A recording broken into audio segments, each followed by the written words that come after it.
أيها الذين آمنوا صلوا عليه وسلموا تسليما اللهم صل وسلم وبارك على سيدنا ومولانا محمد كما تحب وترضى حمد صلاة کے بعد ادا کے سامعین کرام اللہ تبارک و تعالیٰ جل جلالہ ان کا شکر و احسان کہ اس نے ہمیں ماہ رمضان کی ایسی عظیم نعمت عطا فرمائی.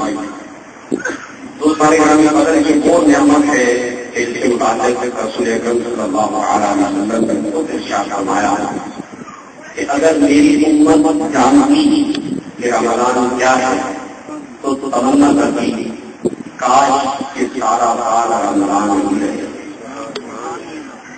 اور ایک موقع پہ نبی کریم علیہ السلام کی خدمت میں جبریل امین حاضر ہوئے اور عرض کیا یا رسول اللہ صلی اللہ علیہ وسلم اگر اللہ رب العزت جل جلالہ کو آپ کی امت کی بخشش و مغفرت کرنا مقصود نہ ہوتی تو وہ رمضان عطا نہ فرماتا.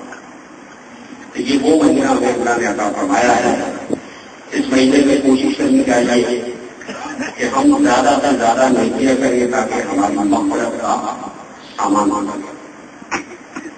اور نماز تراویح کا جو یہاں اہتمام کیا گیا یہ انہیں کوششوں میں سے ایک کوشش ہے کہ نماز تراویح 27 روزہ بھی لوگ سن رہے ہیں.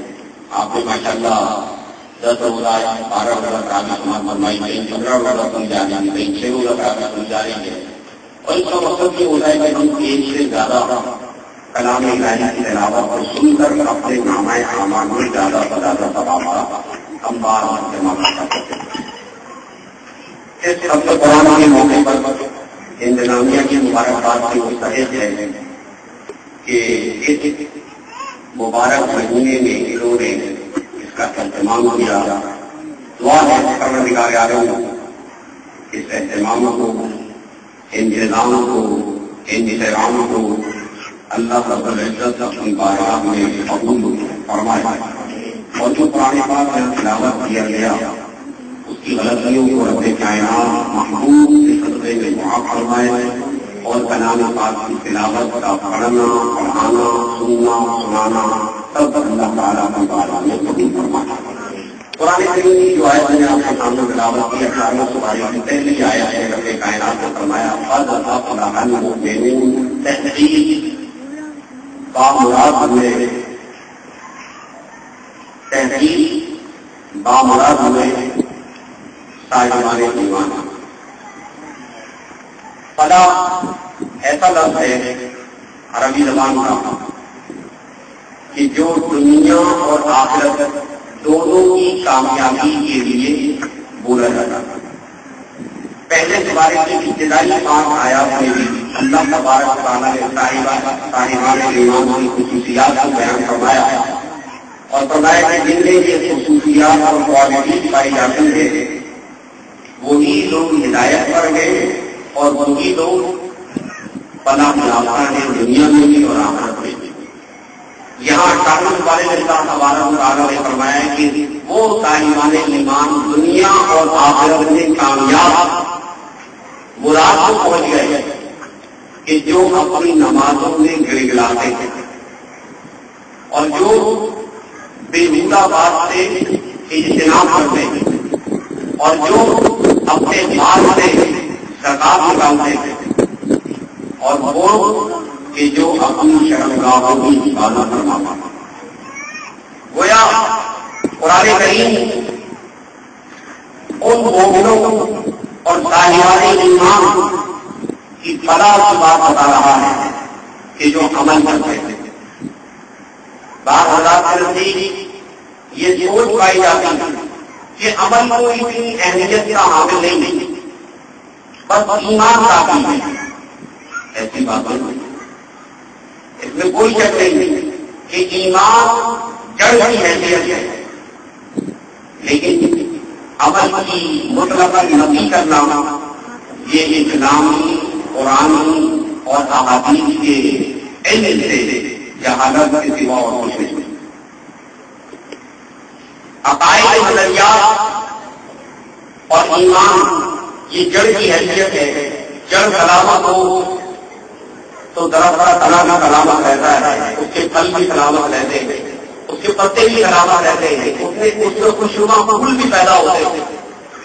اگر جڑ میں خرابی پیدا ہو جائے, بنیادی عقائد نظریات میں خرابی پیدا ہو جائے, بدعقیدت آ جائے یا انسان کی سوچ میں تبدیلی پیدا ہو جائے, وہ نظریات جو ہمارے آباء و اجداد اور اسلاف سے چلے آ رہے ہیں, وہ عقائد حضرت شیخ عبداللہ محدث دہلوی رحمۃ اللہ تعالیٰ علیہ, حضرت شاہ ولی اللہ رحمۃ اللہ تعالیٰ علیہ, حضرت مجدد الثانی رحمۃ اللہ تعالیٰ علیہ سے چلے آ رہے ہیں, اگر ہم ان عقائد نظریات سے ہٹ کر کوئی نیا عقیدہ بناتے ہیں تو پھر یقیناً عمل کی کوئی حیثیت نہیں. لیکن اگر ہمارے یہی عقائد نظریات ہیں جو ہمارے اخلاق کے ہیں تو پھر عمل کی ضرورت ہے, بغیر عمل کی گزارا ہے.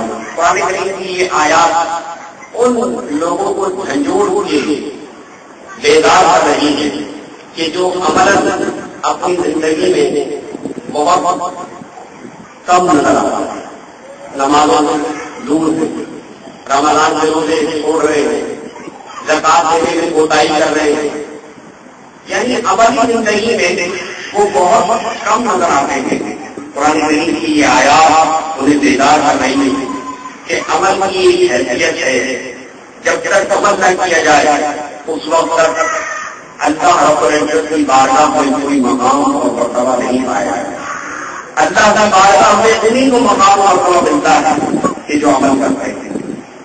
آج محرم قرآن کریم ان آیات میں اللہ کے نظرارہ نواروں میں نہ صرف یہ عمل کی طرف توجہ دلائی جائے بلکہ بنیادی عقائد و نظریات کی اہمیت کی طرف بھی توجہ دلائی جائے.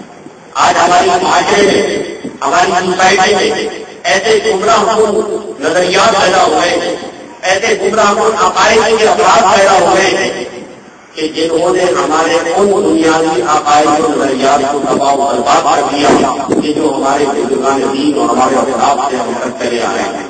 انہیں بنیادی عقائد میں ایک عقیدہ اسلامی ساداؤں کا ہے. آپ حضرات جانتے ہیں کہ قرآن کریم 18واں پارہ سورہ نور میں اللہ نے فرمایا کہ جو مسلمان مرد اور عورت بدکاری کرتے ہوئے پکڑے جائیں ان کو 100 گھوڑے لگائے جائیں, اور اگر وہ شادی شدہ تو پھر انہیں رجم کیا جائے. رجم اسلامی سزا ہے. لیکن آج بدقسمتی سے کچھ ایسے فرقے پیدا ہوئے, کچھ ایسے لوگ پیدا ہوئے, فرقے تو پہلے سے تھے, کچھ ایسے نئے لوگ آ گئے ہیں جیسے لاڈی کا بیلا بابر چودھری, جیسے ڈاکٹر ذاکر نائک, اور اس قسم کے اس قبیل کے دوسرے نام نہاد جو اپنے آپ کو اسلام کا بڑا اسکالر ثابت کرنے کی کوشش کرتے ہیں.